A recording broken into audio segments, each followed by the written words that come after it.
Les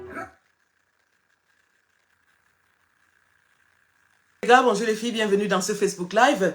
Facebook Live que malheureusement je suis obligée de faire. Un instant s'il vous plaît.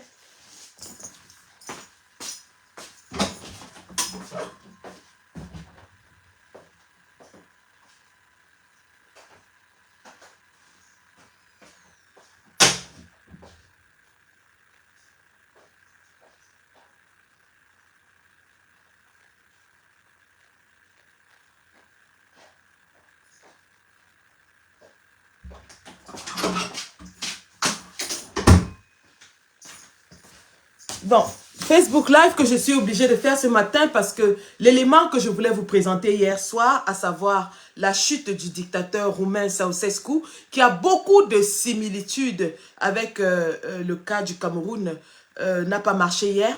Et donc, comme c'est un élément assez extensif, assez long, l'idée m'est venue comme ça de faire tout un live pour que vous viviez ensemble la chute d'un dictateur, le rôle de l'armée par rapport aux populations qui se sont levées. Parce qu'en Roumanie, ce sont les populations qui se sont levées de façon spontanée pour chasser le dictateur qui les écrasait. Et donc, au moment où Ceausescu attendait que son armée, sa milice qu'il appelait la Seguridad, et son armée écrase, massacre, tue le peuple, l'armée a décidé de se ranger du côté du peuple. L'armée a accompagné le peuple dans sa révolution. Et c'est ainsi que Ceausescu s'est vu obligé de fuir la Roumanie. Au départ, il a pris un hélicoptère parce qu'il s'est réfugié dans la maison de son parti. Malheureusement, les foules étaient tellement nombreuses. Je dis, les foules se comptaient par centaines de milliers. Ceausescu, donc, submergé par les foules, s'est réfugié dans la maison de son parti. Mais comme les foules ne faisaient que grandir, il a donc été obligé d'emprunter un hélicoptère qui était sur le toit de cet immeuble-là pour s'enfuir. Et il voulait aller vers la Chine, hein, parce que c'était un pays communiste. Malheureusement pour lui, l'hélicoptère n'a pas pu l'amener plus loin. Et donc, il a décidé de prendre une voiture pour sortir de la Roumanie. Sauf que les populations rurales l'ont repéré et se sont saisies de lui. On a attrapé le dictateur avec sa femme et toute sa famille en train de vouloir fuir le pays. C'est ainsi qu'on l'a ramené vers la capitale Budapest.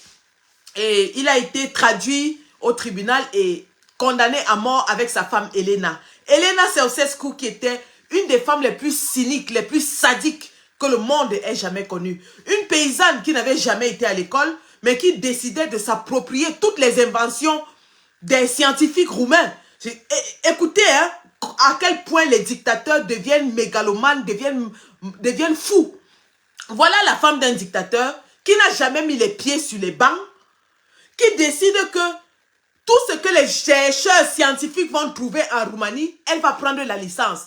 Elle tue le scientifique, elle met son nom sur la licence et elle commence à manger l'argent. C'est à ce point que ces gens étaient fous. C'est-à-dire quand les dictateurs se rendent compte qu'ils ont un pouvoir, ils deviennent fous, tous, et se mettent à écraser, à tuer, à massacrer. Et ils pensent tous qu'ils ne vont jamais tomber. Ils pensent tous que le peuple sera toujours soumis. Ils pensent tous que la terreur va maintenir le peuple sous leur botte pendant longtemps.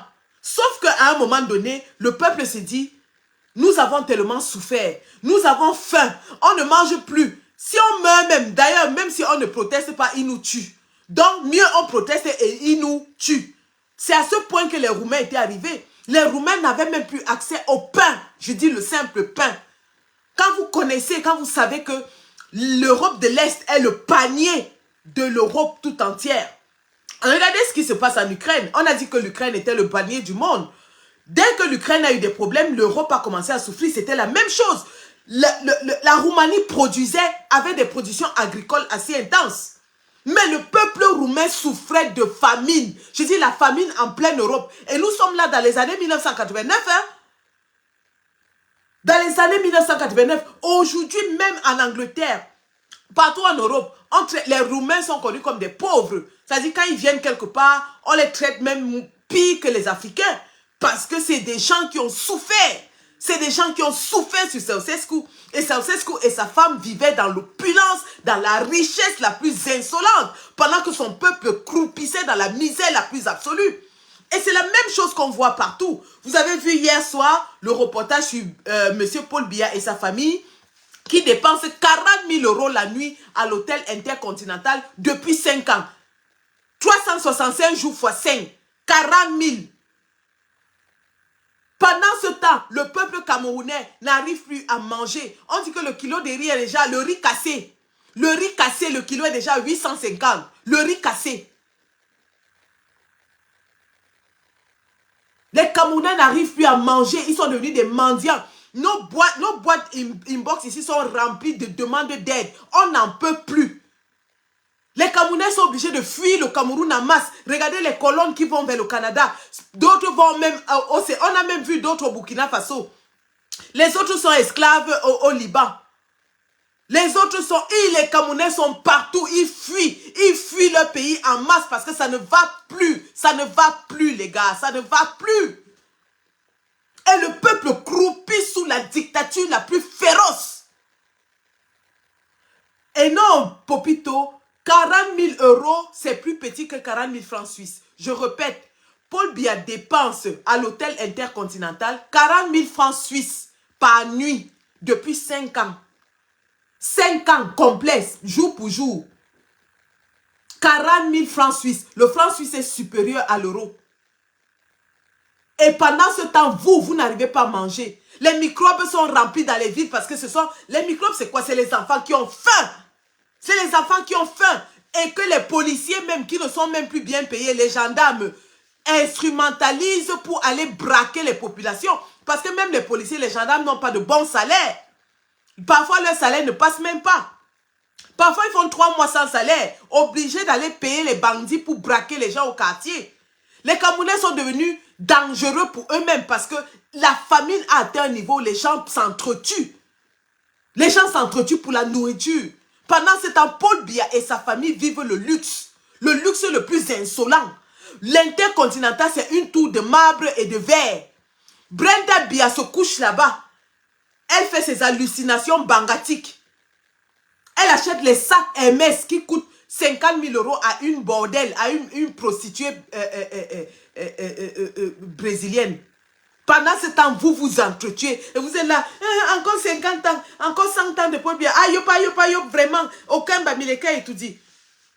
Mais vous êtes encore les premiers à venir nous écrire. Grande sœur, vraiment, est-ce que tu peux m'aider? Grande sœur, vraiment, l'enfant n'arrive pas. J'ai l'enfant est malade. Grande sœur, vraiment, je t'en supplie au nom de Jésus. Toutes les prières sont dans nos inbox. Toutes les prières du monde dans nos inbox. Vraiment, ma mère, je t'en prie, ne serait-ce que 5 jours, je n'arrive plus à manger, je n'arrive pas à payer mon loyer, je n'arrive pas à faire ceci. C'est-à-dire, vous en êtes arrivé à un point où vous acceptez de misérer parce que vous comptez sur la diaspora et vous applaudissez et acclamez celui qui vous fait misérer. C'est quand même assez incroyable. Donc, je vais vous montrer l'histoire de Ceausescu. Restez connectés. Ça va être un peu long. Je pourrais interrompre pour interpréter ou alors analyser. Mais il est important qu'on rafraîchisse vos mémoires sur ces choses-là. Alors, un instant. C'est quand même assez incroyable. Et quand on se rend compte qu'ailleurs, l'armée, et d'ailleurs, c'est toute une série que je commence, hein.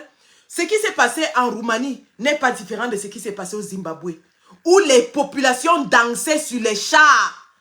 Les chars de l'armée, les populations dansaient dessus. N'est pas différent de ce qui s'est passé au Mali, n'est pas différent de ce qui s'est passé au Burkina, où l'armée a décidé de se ranger du côté du peuple parce que même l'armée souffrait. Même l'armée souffrait. Combien de fois ici on vous montre les capitaines, les caporaux qui volent l'argent des ordinaires citoyens parce qu'ils n'ont pas d'argent. Combien de fois? En dehors du corps d'élite qu'on appelle le BI, qui est bichonné parce que Paul Biya entretient une milice assassine pour le protéger. Pour protéger son palais de tout dit. Le reste de l'armée souffre. Le reste de l'armée est dans la misère la plus absolue. Le reste de l'armée, ils sont au quartier avec vous, non? les militaires qui n'arrivent pas à payer le loyer, les gendarmes qui fuient parce qu'ils n'arrivent pas à payer le loyer. Donc, recommençons donc et... sont passés en état d'alerte. Le décret... Alors, regardons l'histoire de Ceausescu en Roumanie. La France s'inquiète de la situation... Alors, avant de commencer, je répète, je n'ai aucun droit sur cette vidéo que j'ai prise sur YouTube et dont la propriété, les droits appartiennent à ina.fr. Je n'ai aucun droit sur cette vidéo qui va durer assez longtemps. Ce sera l'objet de notre live et nous allons l'analyser. Merci. Que Madame Chantal Biya se connecte et regarde ce qui arrive aux femmes des dictateurs. Que l'armée camerounaise se connecte et voie ce qu'une armée souveraine et républicaine fait quand le peuple se lève pour prendre son destin en main. Et nous allons faire toute une série, ce sera comme ça. On va passer par le Zaïre, on va passer par le Zimbabwe, on va passer par le Burkina. Nous allons montrer ces exemples aux Camerounais pour leur dire que ce qui s'est passé ailleurs peut se passer aussi chez nous. Nous ne sommes pas les chèvres, nous ne sommes pas les animaux pour qu'on accepte que Paul Biya, même étant mort, que son entourage continue de nous écraser. On n'acceptera pas. Qu'il le sache. Je répète, que l'entourage de Paul Biya sache que Paul Biya a écrasé le peuple pendant 42 ans. Le peuple n'acceptera jamais que Paul Biya mort, les Ngongo et les Mvondayolo écrasent encore le peuple. Jamais de la vie.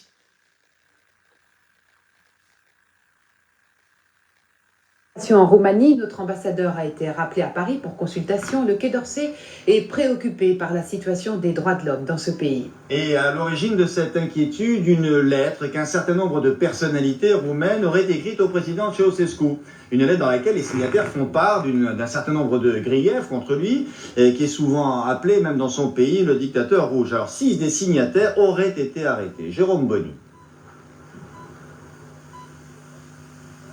Pourquoi faut-il urbaniser les campagnes si dans les villes, on ne peut pas assurer des conditions normales de vie? Cette critique acerbe du régime de Nicolae Ceausescu est signée par 6 anciens dirigeants du parti dans une lettre ouverte adressée aux conducteurs roumains. Tous les 6 viennent d'être placés sous surveillance étroite de la police par un quasi-réflexe conditionné du pouvoir. Alors, je vous explique. Ce sont les membres, 6 membres du parti de Ceausescu. Parce qu'il n'y avait que son parti. 6 membres du parti de Ceausescu qui se lèvent et critiquent sa politique et Ceausescu les arrête et les jette en prison. 6 membres de son parti. Lettre ouverte dénonce en priorité la politique mise en œuvre ces dernières années pour regrouper les villages et déraciner des populations dans des régions de Transylvanie où les paysans sont en majorité d'origine hongroise ou allemande, suspects donc pour un régime qui prône la roumanisation. Voilà. Les destructions de petites... Donc, Ceausescu, dans son pays, il y a des citoyens d'origine hongroise, d'origine allemande, et il fait de la discrimination. Il prône la roumanisation. C'est une caractéristique des dictateurs. Les dictateurs divisent pour mieux régner. Les dictateurs trouvent toujours des scapegoats, comment on appelle ça en français? Des victimes expiatoires pour diriger la colère du peuple vers ces victimes-là. Les dictateurs trouvent toujours des victimes expiatoires pour diriger la colère du peuple vers ces victimes afin que tout le monde détourne les yeux de leur gestion calamiteuse et catastrophique. N'est-ce pas ce que nous voyons au Cameroun? Le gouvernement de Paul Biya a trouvé une victime expiatoire qui est le peuple bamileke et il a décidé de détourner l'attention de tous les Camerounais en alimentant la haine anti-bamileke. Voilà. Un bouc émissaire, merci. Vous savez, je suis anglophone. Hein? La roumanisation. Les destructions de petits villages, tout comme les gigantesques travaux de reconstruction du centre de Bucarest, ont pour effet de déstabiliser de façon permanente des populations urbaines ou rurales qui ont toutes les raisons de se révolter. Le gouvernement roumain explique la pénurie par les efforts déployés pour rembourser la dette extérieure du pays, notamment en exportant des produits agricoles. C'est ce qui provoque la colère de Simone Veil, députée centriste au Parlement européen. Que toute importation de produits roumains, et notamment de produits agricoles, ne soit plus acceptée pour l'instant, car on sait que si le peuple roumain a faim, n'a rien à manger, c'est parce qu'on exporte tous les produits. Nous ne pouvons pas manger le pain des Roumains. La communauté européenne vient de suspendre ses relations commerciales avec la Roumanie. D'une dictature... Est-ce que vous voyez ça? Le peuple roumain a faim. Vous avez vu les magasins qui étaient vides. Le peuple roumain, c'est-à-dire que quelqu'un est au pouvoir et il décide d'affamer son peuple. Et c'est ce qu'on est en train de voir au Cameroun. Paul Biya est assis à Yaoundé, le peuple est en train d'être affamé. Et lui, il est assis à Yaoundé. La Roumanie maintenant, c'est le mauvais exemple des démocraties populaires. Tout change, pas elle. Il y a quelques minutes, le dictateur Ceausescu, le Danube de la pensée, comme il se fait appeler, a reconnu que l'armée... Alors, il se fait appeler le Danube de la pensée. Remarquez bien que tous les dictateurs se donnent des surnoms. Des surnoms. Des surnoms glorifiants. Des surnoms qui les élèvent au rang de Dieu. Était bien intervenu à Timisoara. Mais pour lui, ce n'était que des hooligans qui avaient semé la violence. En fait, la répression face aux manifestants a été d'une violence inouïe. Hier, on parlait de 300 à 400 morts. Selon certaines sources fournies aujourd'hui par l'agence de presse ADN, le bilan serait plutôt de 3000 ou 4000 morts. Et ce soir, on a appris que 2 nouvelles manifestations avaient lieu à Timisoara. 50 000 personnes, selon certaines sources, manifesteraient. Jérôme Bonny, dernier témoignage. D'abord des cris « Abat Ceausescu », puis à l'adresse des soldats qui s'approchent « Honte à vous, cochons !» Ils viennent vers nous, clame quelqu'un, éclatent alors les premiers coups de feu.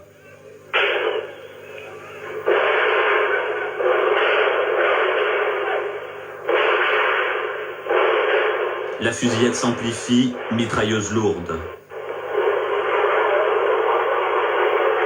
Et enfin les chars. Sur ce document sonore, l'ampleur de la répression contre les manifestants de Timisoara le 17 décembre. Est-ce que vous entendez? Première est offensive. 50 000 personnes se dirigent vers Timisoara. Ceausescu envoie l'armée. L'armée tire sur eux avec des mitrailleuses. Les chars arrivent et écrasent le peuple. Vous entendez? C'est-à-dire aucun dégât pour la vie humaine. Un peuple qui l'a déjà affamé, un peuple qui est sans emploi, un peuple qui est sans repère. Quand le peuple décide de protester, il envoie son armée. L'armée commence à tirer avec les mitraillettes sur le peuple et l'armée sort les chars. Ce soir, à la télévision roumaine, Nicolae Ceausescu l'a d'ailleurs reconnu. Les unités militaires ont été obligées de défendre l'ordre et les institutions, dit-il. Les événements de Timisoara sont très graves. Il faut maintenant rechercher les auteurs de ces troubles. Il s'agit de hooligans, de terroristes fascistes, manipulés par des services secrets étrangers, précise M. Ceausescu. Voilà. Et tous les dictateurs qualifient ceux qui protestent contre eux de terroristes. Voilà Ceausescu, le peuple se lève contre eux, il dit que ce sont des terroristes. C'est la même chose qu'on a vécu au Cameroun quand les opposants ont commencé à marcher, quand les combattants se sont levés pour marcher, pour demander la fin de la guerre au Nozo, on les a arrêtés en les accusant de terrorisme. Terrorisme. La capitale, Budapest, est quadrillée par la police et l'armée. La plupart des grandes villes du pays en état de siège. Mais la télévision roumaine garde le silence sur ces événements et diffuse ce reportage, le voyage de Ceausescu à Téhéran, le dictateur marxiste, léniniste et athée, s'inclinant sur la tombe du musulman Khomeini. Au même moment, toujours à Timisoara, de nouvelles manifestations dégénèrent et tournent à l'affrontement, alors que l'on apprend que tous les étudiants de la ville auraient été déportés. Un ralliement de certaines partie de l'armée aux manifestants. Écoutez comment les choses sont en train de se développer. Au départ, l'armée a tiré sur le peuple. Au départ, il a envoyé l'armée et les chars tirer sur le peuple. Mais les manifestations ont continué. Et une partie de l'armée a commencé à se rejoindre au peuple. Il organise un meeting pour mobiliser le peuple contre les manifestants. Écoutez bien, il organise un meeting pour mobiliser le peuple contre les manifestants, en les traitant de terroristes, en les traitant d'envahisseurs, en les traitant de tout. Sauf que dans son propre meeting, les gens commencent à crier des slogans anti-Ceausescu. Écoutez bien, parce que ces dictateurs vivent dans un monde imaginaire. Ils pensent que les gens les aiment alors que le peuple les a déjà vomis. Parce que les gens sont tranquilles, les gens sont calmes simplement parce qu'on les torture, parce qu'on les piétine. Ils se disent que le calme de la population, c'est de l'amour. Ils arrivent à se convaincre que le peuple qui ne réagit pas, c'est parce que le peuple les aime. Alors qu'en réalité, le peuple aussi en a marre. Il organise lui-même son meeting pour demander au peuple d'aller attraper ceux qui manifestent. Et dans son propre meeting, les gens commencent à crier des slogans anti-Ceausescu. C'est grave, hein? On vit aujourd'hui au Cameroun. 42 ans de règne, le Cameroun est l'un des pays les plus pauvres en Afrique. Et le monsieur a un pouvoir absolu. Voilà les dictateurs, voilà les caractéristiques des dictateurs. Hein. Ils n'apportent rien de bon à leur pays. Rien. Ils appauvrissent le pays et ils assoient un pouvoir écrasant sur tout le peuple. Un numéro 2 du régime. Au Cameroun, qui est numéro 2? Ce n'est pas Chantal Biya. Au Cameroun, qui est numéro 2? Ce n'est pas Chantal Biya. Voilà leur fils qui est numéro 3. Les deux jumeaux de Chantal Biya qui gagnent tous les marchés, les accompagnent partout, sont déjà des diplomates, sont des opérateurs économiques, sont tout. Ils sont dans un cercle familial fermé. Ils se sont accaparés du pouvoir. C'est ça la caractéristique des dictateurs. Vous avez vu en Tunisie hier, la même chose avec Ben Ali et Trabelsi, qui ont mis tout leur plan et toute leur famille pour mater, écraser, s'accaparer de tous les secteurs juteux du pays. Voilà les dictateurs. Pendant ce temps, le pauvre peuple est en bas en train d'applaudir. Ayob, ayob, ayob. Encore 100 ans de Biya. Après Biya, c'est Biya. La répression, un Roumain sur 10 appartient à la police politique. On mesure mieux le courage des quelques dissidents tels Doimi à Corméa. Répression économique. Un instant, j'ai fait une erreur. You're a lightsaber. I'm on Z right away. Feels like a dream, feels like magic. Now I believe I can have. Ce symbole du pouvoir. Les communistes écartés autrefois, qui sont les seuls. Répression économique avec les émeutes de la faim. Alors, je voulais noter ceci quand je me suis arrêté. Un Roumain sur 10 fait partie de la police politique. Écoutez bien. Un Roumain sur 10 fait partie de la police politique. La police politique, c'est quoi? C'est ce que nous appelons au Cameroun les indiques. Donc le dictateur, pour asseoir son pouvoir, transforme la population en indique. C'est-à-dire que chacun espionne l'autre et va trahir. C'est comme ça. Au Cameroun maintenant, tu t'assois dans un bar, dans un tourneau d'eau, tu prends le benzikin, tu prends le taxi. Sache que tu es assis avec un indique du régime. Ils sont là, les journalistes qui marchent avec Bamkui. Vous entendez que, oh, tel journaliste marche avec Bamkui, tel journaliste a l'arme sur lui. Ils sont partout. Et c'est donc un moyen d'asseoir le pouvoir, de contrôler la population.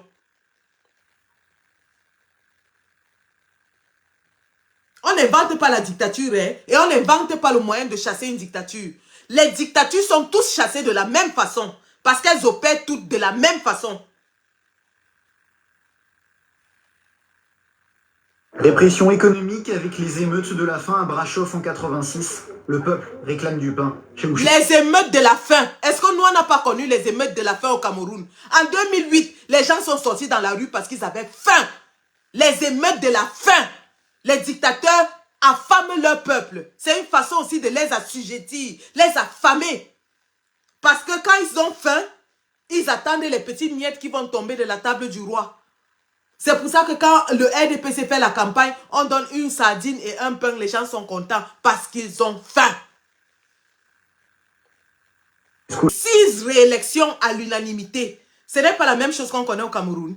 Paul Biya a déjà brigué 7 mandats. Et on dit toujours que c'est l'appel du peuple. Le peuple appelle Paul Biya à se présenter. Oh, Paul Biya est le candidat unanime.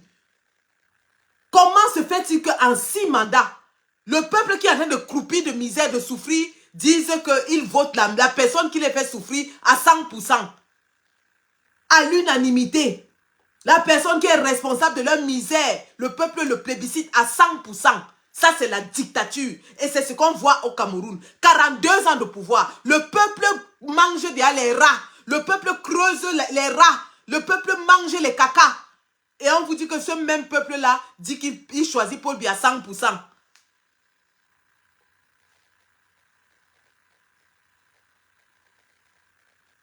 Présente aujourd'hui dans les rues pour demander son départ. Voilà donc un des rebelles qui a quand même pris la télévision et la radio nationale. Et pendant qu'il est en train de passer son message à la nation, lui-même il a peur parce qu'il n'arrive pas à croire. Pour vous dire à quel point les dictateurs sont redoutables. C'est-à-dire qu'ils ont chassé le dictateur. Lui, il est en train de parler à la nation, mais il a peur. Il a peur parce qu'il ne sait pas si Ceausescu va revenir avec son armée, le tuer. C'est à ce point que les dictateurs engrainent la peur, la terreur dans l'esprit de leurs citoyens.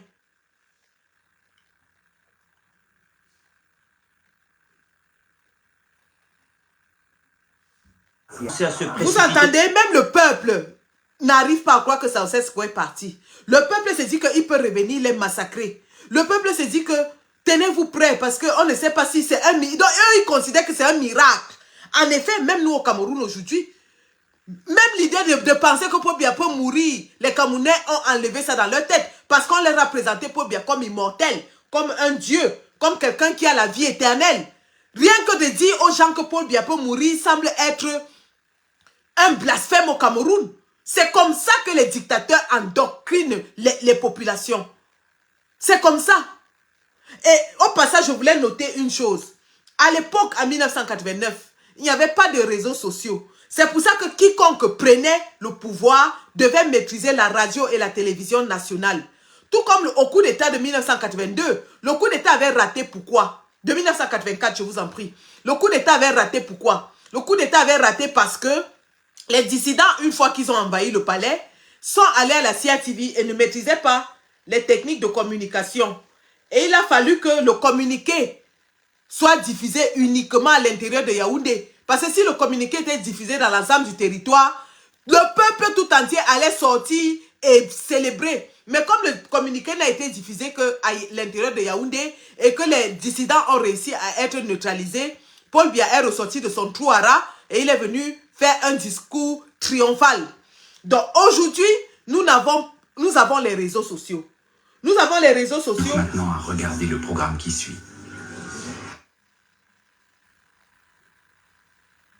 Nous avons les réseaux sociaux et nous avons les techniques d'information modernes.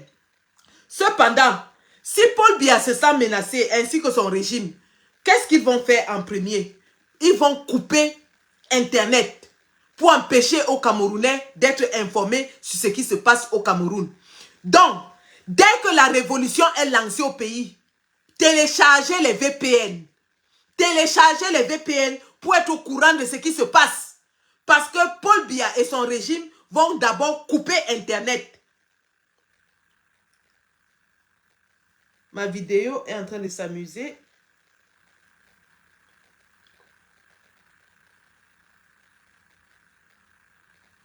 Donc, voilà donc comment les Roumains qui avaient pris le pouvoir, le peuple qui avait pris le pouvoir, continuait d'avoir peur parce qu'ils se disaient que ils n'arrivaient pas à croire que le dictateur là est parti. Eux, ils se disaient que non, il peut revenir avec ses chars et son armée et nous tirer dessus. Il n'arrivait pas. Tellement le type les a traumatisés. Tellement le type a régné avec la terreur que personne n'arrivait à croire qu'un jour, ils pourront le faire partir.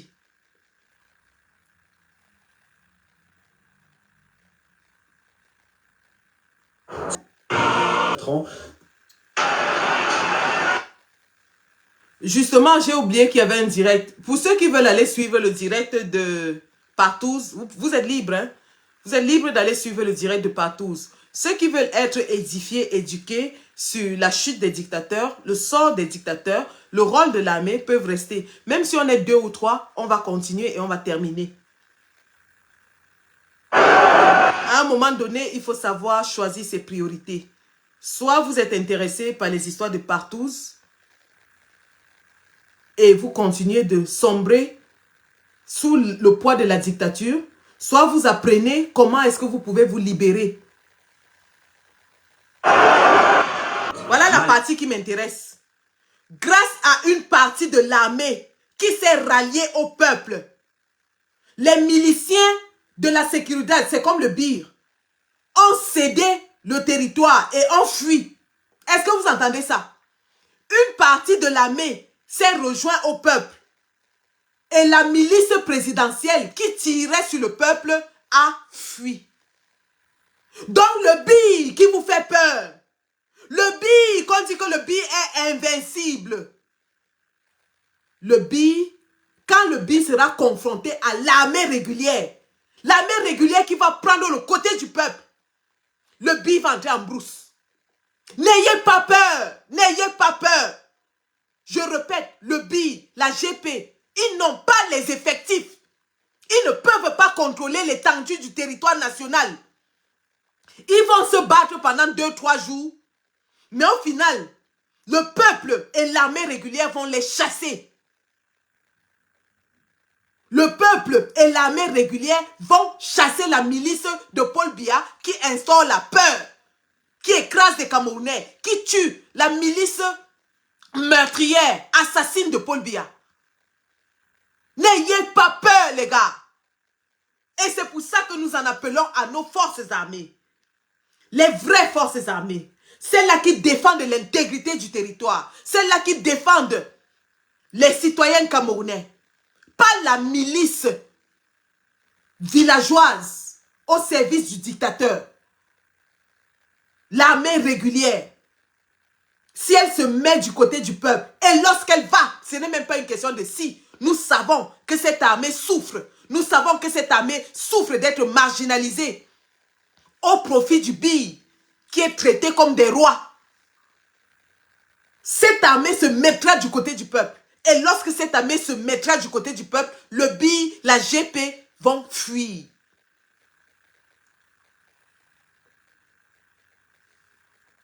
Quand ça a cuit, le ministre de la Défense s'est suicidé.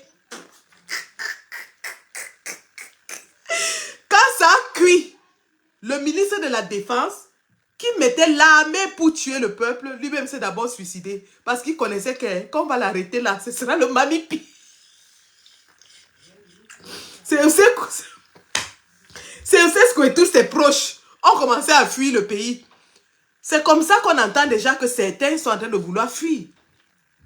Le ministre des Serpents, Moulinex, on a eu des rapports qui nous disent que Moulinex... Do you have a child in secondary school? From just £5 an hour, we can help them get to the top of their class. Ministre de la Défense, Vassili... On a eu des rapports qui nous disent que Moulinex a demandé la permission au Premier ministre d'aller chez lui à Bamenda. Alors que Moulinex n'a plus mis pied à Bamenda depuis au moins 7 ans. Subitement, depuis que Paul Biya est malade en Suisse, Moulinex s'est dit qu'il veut partir à Bamenda. On a dit 0. Il dit que même pour un jour, on dit 0. Tout le monde à Yaoundé. Tout le monde, personne ne sort. Manoron. Vous allez tous caler à Yaoundé. Si ça cuit sur vous tous là-bas. Donc, voilà comment la dictature finit. Hein. Les hommes puissants commencent à se suicider. Attendez ça. L'armée aux côtés du peuple contre la milice surentraînée de Ceausescu. L'armée aux côtés du peuple contre la milice surentraînée de Ceausescu. Le BI est surentraîné, non? On vous dit que le BI, c'est un corps d'élite, ils sont entraînés par les Israéliens. Oh, le BI, le BI, le BI. Mais si l'armée se joint au peuple, le BI va poum. Le BI va entrer en brousse. Ils ont 3 jours de combat. 3 jours. C'est-à-dire que si vous croyez que la révolution, ces gens vont quitter le pouvoir comme ça, non. Il faudra lutter. On va lutter, les gars. On va lutter pour les chasser. On va lutter. Bien que le dictateur ait pris la fuite, les hommes de sa milice continuaient de se battre. À main armée contre l'armée et le peuple.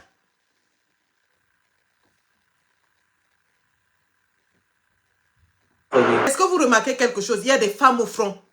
Il y a des femmes au front. Ceausescu a tellement affamé, appauvri son peuple que celui-ci n'avait plus d'autre choix que de se battre. 100 grammes de viande par mois. 100 grammes par famille. 100 grammes de viande par mois. 6 heures de chauffage par semaine par famille. Et lorsque vous connaissez le froid qu'il fait dans ces pays de l'Est, imaginez une famille avec des bébés, des personnes âgées, 6 heures de chauffage par semaine. Mais il n'avait plus d'autre choix que de se battre. Et c'est ce qui va arriver au Cameroun. Le budget 2025 qui va être adopté sera encore plus sévère parce que le pays n'a plus d'argent. On va augmenter vos taxes, on va réduire vos salaires, les charges vont augmenter, la souffrance, le prix, le coût de la vie va vous écraser. Parce que tant que ça ne vous écrase pas, vous ne ressentez pas le besoin de sortir. Quand vous allez sortir, ce sera pour votre survie. Ce ne sera pas parce que quelqu'un vous a dit de sortir. C'est la famine, la souffrance, la misère, le désespoir qui vont vous amener à vous battre jusqu'à la dernière énergie de vos tripes. Regardez des mamans qui sont dehors avec l'armée pour aller chasser un dictateur. C'est que ça n'allait plus. Ça n'allait plus. Le peuple avait déjà trop souffert. Il en avait trop souffert. Je vous lis le texte de cette dépêche. Le dictateur roumain Nicolae Ceausescu et sa femme Elena ont été exécutés lundi au terme d'un procès secret pour des crimes particulièrement graves contre la Roumanie. C'était Radio Bucarest qui l'annonçait. C'est donc l'information principale de ce soir à propos de la Roumanie. Très précisément, la télévision roumaine a annoncé la nouvelle tout à l'heure en direct à des millions de Roumains. Voici comment cela s'est passé. Écoutez cet extrait de la télévision. Tout de suite, nous écoutons cet extrait de la télévision.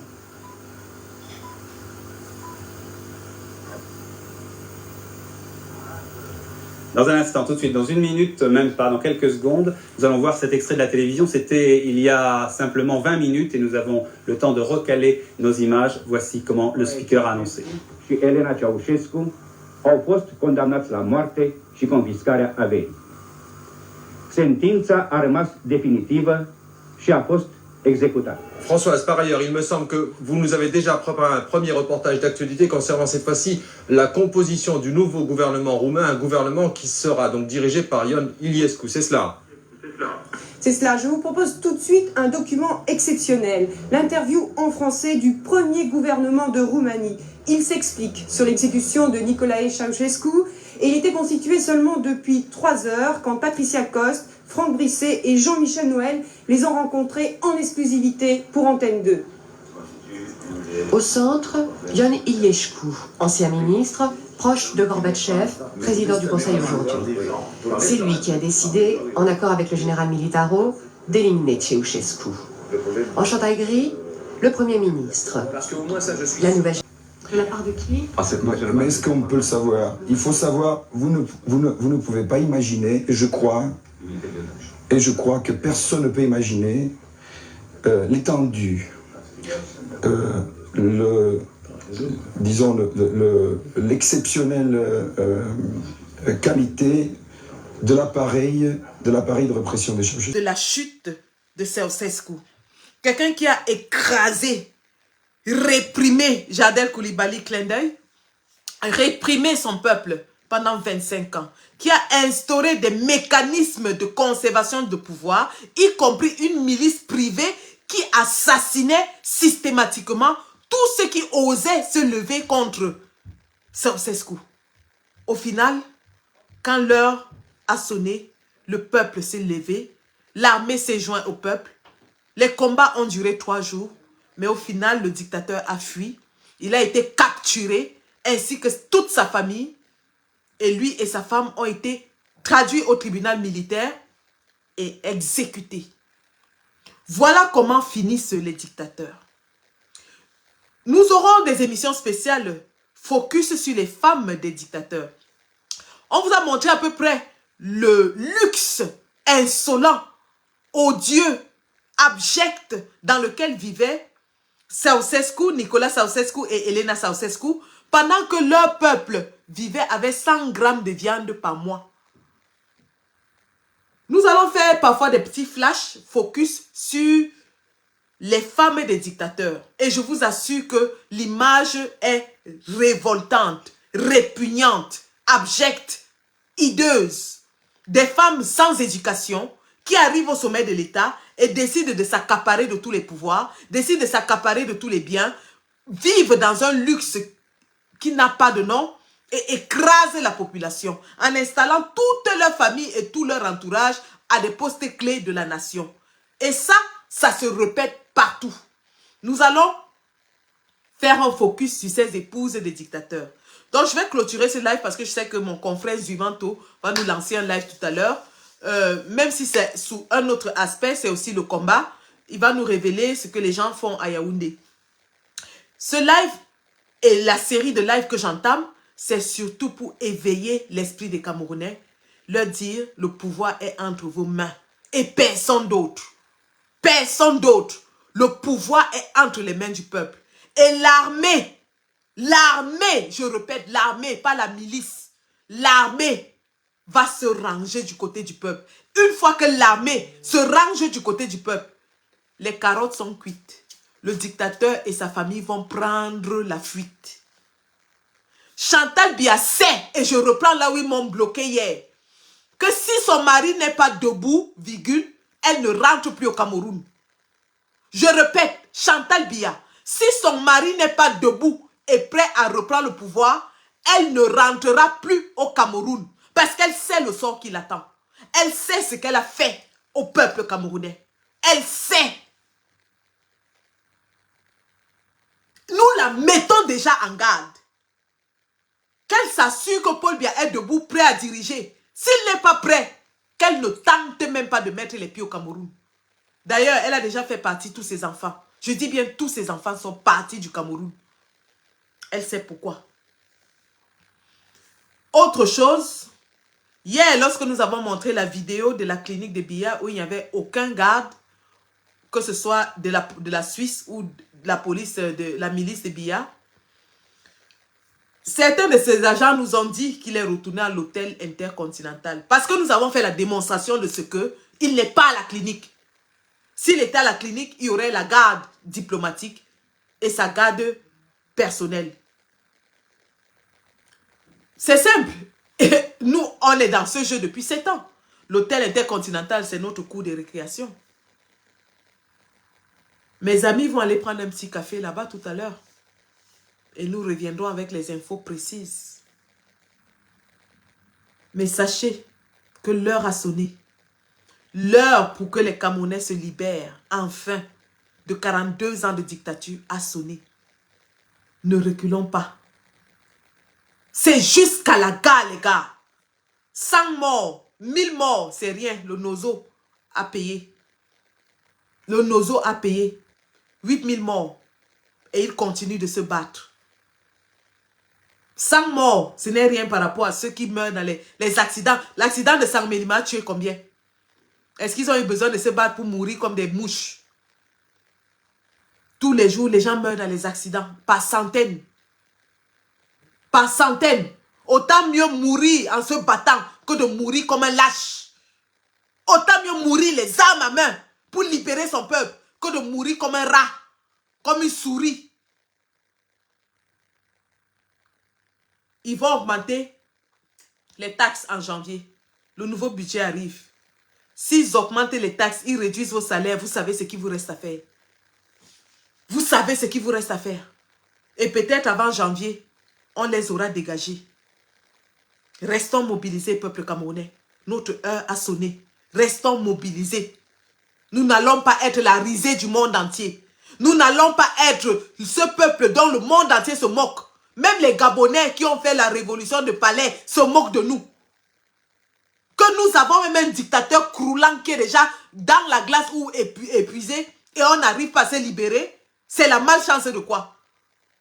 C'est la malchance de quoi? Debout, c'est debout, les gars. C'est jusqu'à la gare. Jusqu'à la gare, on ne lâche rien. On ne lâche rien. C'est lancé, les gars. Même Dieu nous a donné un coup de pouce. Je dis que même Dieu nous a donné un coup de pouce. À nous de savoir saisir notre chance. Merci d'avoir suivi ce Facebook Live et on va tous chez Zuimanto s'il a lancé ou s'il n'a pas lancé. On prend nos popcorn, on prend nos petites bières, c'est samedi et on va bien se régaler en écoutant les histoires d'Apikoro et consorts. Merci d'avoir suivi ce Facebook Live et rendez-vous très bientôt avec une autre série de la chute des dictateurs.